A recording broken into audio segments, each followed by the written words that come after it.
Welcome back to the channel. Today we're joined by Dominic Sadi, officially a Premier League footballer now.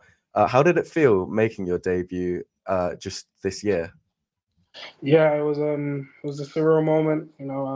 One I've been working for pretty much my entire life for, so I'm just happy that it came around and just grateful for all the staff and the manager as well for giving me the opportunity. Yeah, definitely. Hopefully you'll be getting some more minutes next season. Because you never went on loan like in the English Football League in lower divisions. You're always just in the development squad. Do you feel like this helped you that you were always like at the same club, or do you think you could have gained some better experience from going out on loan? Yeah, there's always pros and cons to both possibilities. Out on loan could be getting experience at other places, but staying within the club gets me opportunities to have the debut like I did and keep working to get more opportunities like I did and have appearances here. So yeah, there's pros and cons to both sides. I'm just my pro was I stayed and I got what I got and worked hard for it. Yeah, 100%. Yeah, because some of the time you're playing for the development squad, some of the time you're in the first team squad for match days. How does this work with training? Are you like some days you're training with the development, or you're always with the first team? So in and out of both. You've always got like the day before. We've got to wait to know where you are and who you're with. So it's just a little message that comes across saying, yeah, you're here today and you're there today. So it could get confusing sometimes to a point where times maybe last minute I'll be on the way to, I don't know, maybe a development squad training session and I get a call and I'm with first team. So it's just being ready for anything really. So any changes could happen. So it's just what they need and what is needed and if I could be needed. Yeah.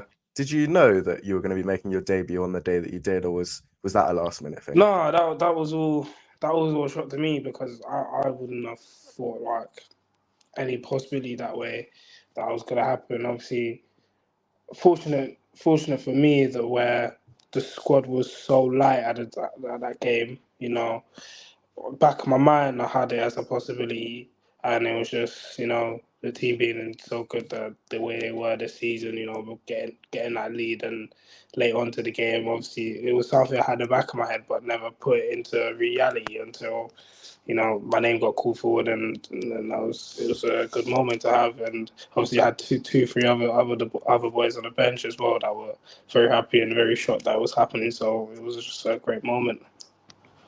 Yeah, it was nice to see you come on because you've been in and around the squad like quite a lot for the past couple of years at least. So it's nice that you've been able to make your debut. Yeah. And yeah, so you're training with the first squad. Which player would you say is like the most underrated? Like you see in training how good they are, but perhaps doesn't get put across this as in the media and the public eye? In my opinion, it would have to be between Lewis Cook and Zaba as well. Where, Really, yeah. yeah, Lewis Cook, especially when I first came in, Lewis Cook was one of the first players who, like, not took me on his wing per se, but I like always there encouraging me and giving me advice and tipping me through things, and whether that's in training or even in games where he's playing and he's telling me what he's doing and stuff. It's good to have someone like that who performed really well this season, in my opinion, to have someone like that and take on things on board off him. So yeah, those two I'll say have been, in my opinion, the most underrated this season. Yeah, because I would say that actually, like everyone sees how good they are already, but perhaps it's just that extra level of Yeah. professionalism and skills. Yeah. Did Jaden Anthony? Obviously, he came through the academy. Was he someone that you looked up to when he was at Bournemouth? And obviously, he's coming back this summer. Yeah, definitely. Obviously, with Jaden's case, Jaden and I knew Jaden before, as in he was part of my agency as well. So with me and Jaden, when I came in, I remember the first session I had with the first team. He was quick enough. Him and Zamora, who was there at the time, was quick Yeah, enough to take me on, where they knew what it was like as an academy player coming up to train with the first team. It was just they were just kind of like eased me through it, and I was able to just do what I could do, and then they could just talk me through everything. Yeah, that's good to hear. Yeah, because you haven't played a load of games for first team. Maybe people haven't really seen what kind of player you are.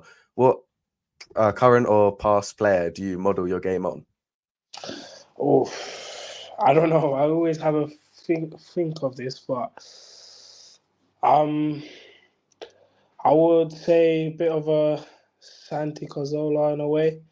Okay. Or some would say David Silva, but I don't know. I can't. I'm not really a judge of that. I don't know. I just play like me, to be fair, and what I could do. So like when I was younger, I used to just watch clips of them too, of how they used to play their games. And when I watched football matches, I used to have when they were playing, I used to have my eyes on those two and try to tailor my game around them. So yeah, I try to implicate that. If I can't, then I can't. If I can, I can. Yeah, I like them kind of players, technical and just ones with their feet. Santi Yeah, Cazorla, especially, both of his feet, he was magnificent. yeah, you was. You're you're number 49 for the first team. Do you see yourself like if you stayed at Bournemouth, would you stick with that number, or is there a different, more prestigious number that you're aiming for? Um, I don't know. I've never had a big deeper thought about it. I don't know. I think 49 is very grown on me now. Really like the way 49 is. So Yeah. even if I stick with it, I've stuck with it for 2 seasons. So if I stick with it again, I'll be happy with 49. If it changes, then I'll be honest. Anything can do for me. So there's no precious number for me at the moment. So yeah, I wouldn't mind, to be fair. Yeah, bit of a unique one, like Phil Foden or someone like that. Yeah, definitely. When Yeah. Yeah. When Iraola came in the summer, what was the first thing you noticed about him that like, really stood out? This guy is something special. Um, it's his aura. It's his aura around people.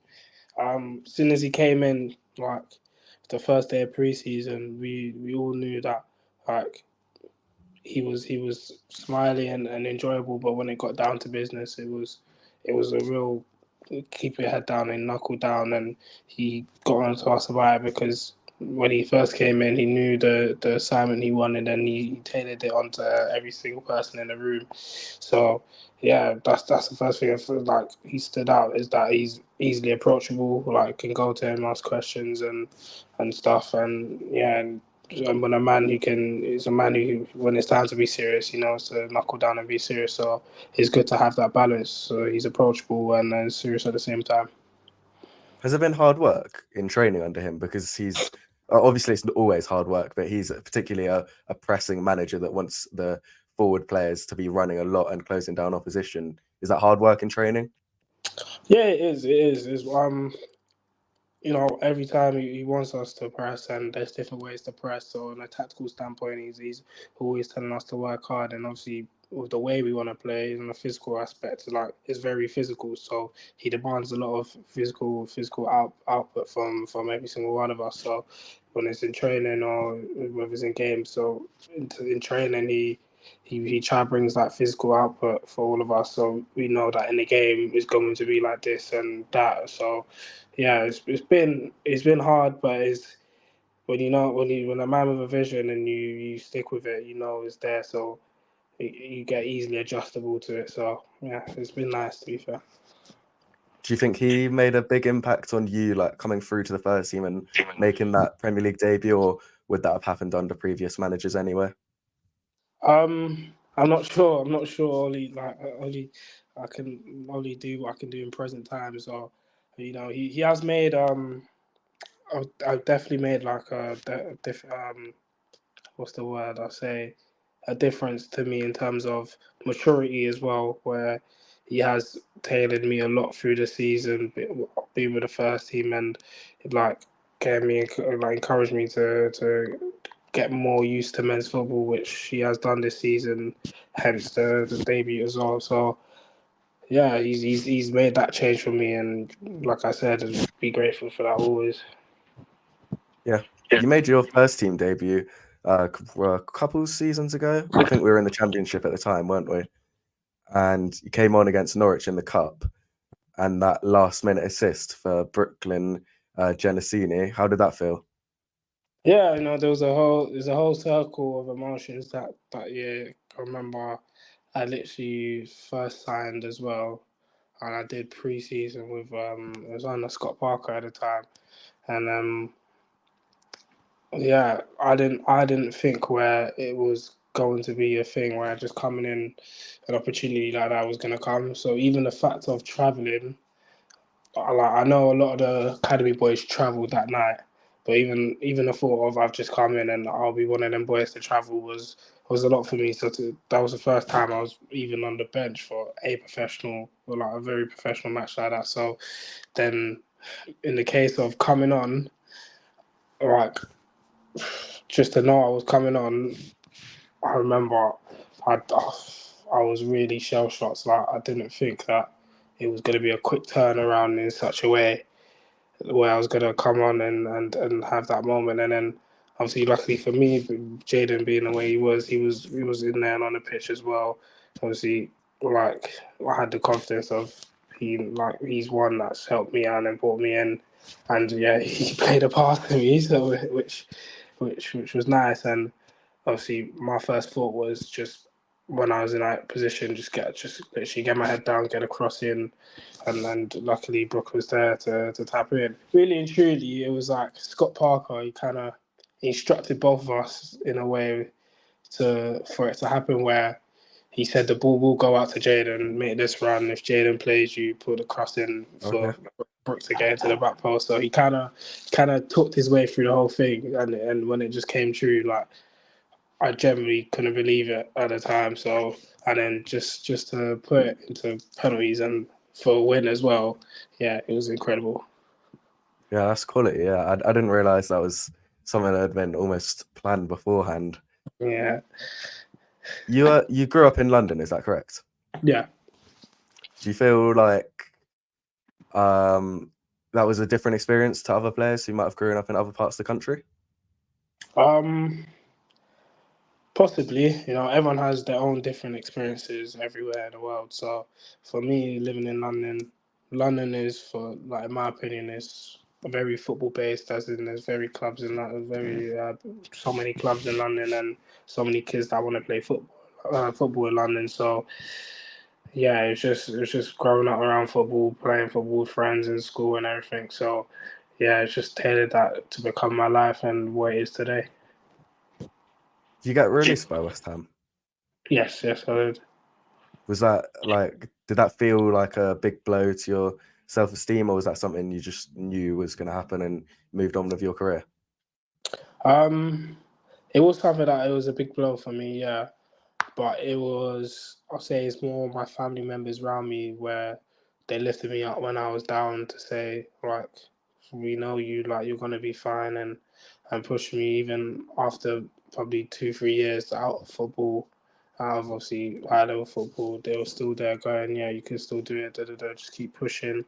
So yeah, it was just more credit to my family that was behind me to keep going because they do a lot behind the scenes. So yeah, it's just more of that case where it was a big blow, but I had good people around me to help me keep going. Did it take you a while to get picked up by Bournemouth, or was it quite quick?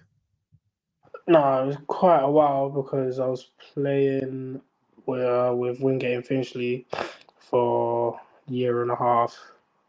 Um, so yeah, it was quite a while to be fair. Yeah. How did it happen? Like, did you get scouted? Someone come and talk to you about that? Yeah, it was just through my agent really who got me a trial there, and luckily after I think it was 2 weeks, they decided they wanted to sign me. Yeah, that's good. And do you see yourself? I don't know if you can answer this, but do you think that you can go out on loan next season, or do you think you'll be staying with the first team? Like I said, that's not. I can only do what I can do is work hard Yeah. and so just wherever I am, just keep working on and try and fight for every opportunity I can get. So wherever it be. Hopefully, we see you in some form getting some good minutes next season in professional football then. And one day you'll be playing in front of the fans week in, week out, hopefully. Thank you so much for coming on my channel, and yeah, good luck with everything. Maybe I'll interview you again sometime soon and you'll be playing and scoring goals. Yeah. Thanks so much. No problem. So that's the second interview on the channel done with a player. Check out the interview with Mark Pugh if you haven't already. It'll be up on my page from a couple of weeks ago. And make sure you subscribe down below, because hopefully we're having a few more interviews coming soon. Talk about Euros, transfers, and all the rest as we move into next season. Up the cherries.